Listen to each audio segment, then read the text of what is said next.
মাঝে মাঝে একা থাকা উত্তম বেঈমানের সঙ্গে থাকার চাইতে। মাঝে মাঝে একা থাকা উত্তম বিশ্বাসঘাতকের সঙ্গে বাঁচার চাইতে। ইভেন আমার কাছে মনে হয় যে একজন মানুষ ন্যাংরার সঙ্গে বাঁচতে পারে, ঘোড়ার সঙ্গে বাঁচতে পারে, একজন মানুষ অন্ধের সঙ্গে বসবাস করতে পারে, কিন্তু একজন মানুষ কখনো বেঈমান গাদ্দারের সঙ্গে আজীবন বাঁচতে পারে না। ঠিক কিনা বলেন সবাই আপনারা? কবি লিখেছেন, খুব সুন্দর একটা কবিতা আমার মনে পড়ে গেল। मैं अकेला रहना नहीं चाहता था मगर अब मुझे अकेला रहना ज़रूर है। मैं अकेला रहना नहीं चाहता था मगर अब मुझे अकेला रहना ज़रूर है। गद्दार के साथ जीने से अकेला जीना बेहतर है। दिल तो हमेशा ये कहता है कि तुझे कोई ना कोई सहारा ज़रूर चाहिए।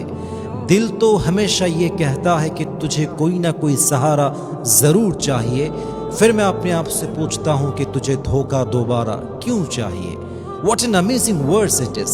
কত মারাত্মক কথা এটা। উনি বলেন যে আমি কখনো একা থাকতে চাই নাই, কিন্তু আমার মনে হচ্ছে আমাকে একা থাকতে এখন অবশ্যই হবে।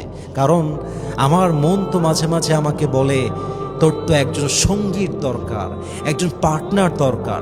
ঠিক তখনই আমি আমার মনকে জিজ্ঞেস করি, তোর বেঈমানি আবার কেন দরকার, তোর বিশ্বাসঘাতকতা কেন দরকার। এর মানে হলো মাঝে মাঝে একা থাকা উত্তম বেঈমানের সঙ্গে থাকার চাইতে।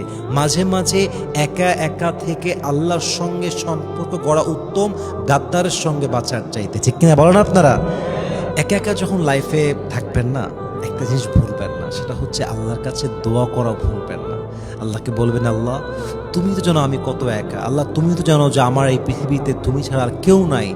আল্লাহ আমি যাদেরকে সবচেয়ে বেশি ভালোবেসেছি, সবচেয়ে বেশি মায়া করেছি, সবচেয়ে বেশি বিশ্বাস করেছি, এরাই আমাকে আঘাত দিয়েছে, তারাই বেঈমানি করেছে, তারাই আমাকে ছেড়ে চলে গিয়েছে। আল্লাহ তুমি ছাড়া আমার কেউ নাই।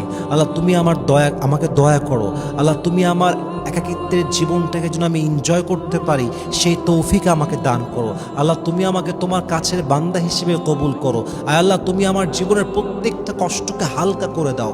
এভাবে যদি দোয়া করতে পারেন, দেখবেন এমন একটা দিন আসবে আল্লাহ আপনার দোয়া কবুল করবে এবং আপনার মনের যত আঘাত, যত জ্বালা, সমস্ত আঘাতকে আল্লাহ তাআলা নিজের রহমতের হাত দিয়ে দূর করে দেবে। বলেন সবাই সুবহানাল্লাহ। অতএব আল্লাহর কাছে দোয়া করবেন, keep making সাপ্লিকেশন to your Lord, never forget. ভুলবেন না, আল্লাহর কাছে দোয়া করাটা ভুলবেন না। দেখেন, একাকিত্ব হচ্ছে দুই প্রকার, এক হচ্ছে ফিজিক্যালি আর এক হচ্ছে মেন্টালি। ফিজিক্যালি মানে কি?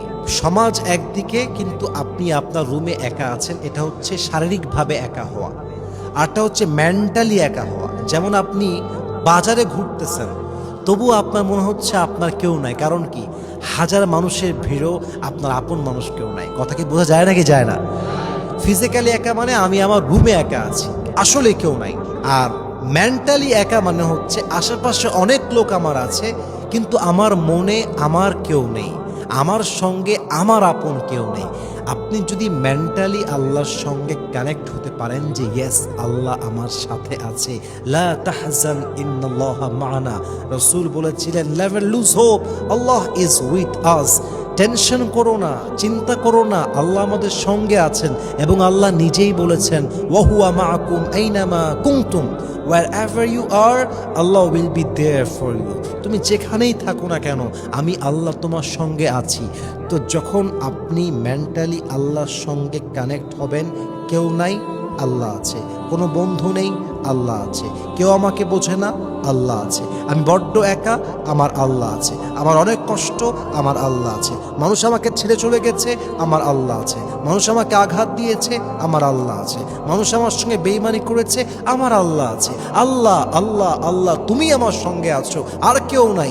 এই যে আপনার যোগাযোগ আল্লাহর সাথে, যে আল্লাহ তুমি আছো, এই একটা বিশ্বাস আপনাকে আপনার হাজার কষ্ট থেকে লক্ষ কোটি মাইল দূরে নিয়ে যাবে। ঠিক কিনা বলেন আপনার সবাই? Mentally you have to be connected with your Lord, that Allah is with you forever.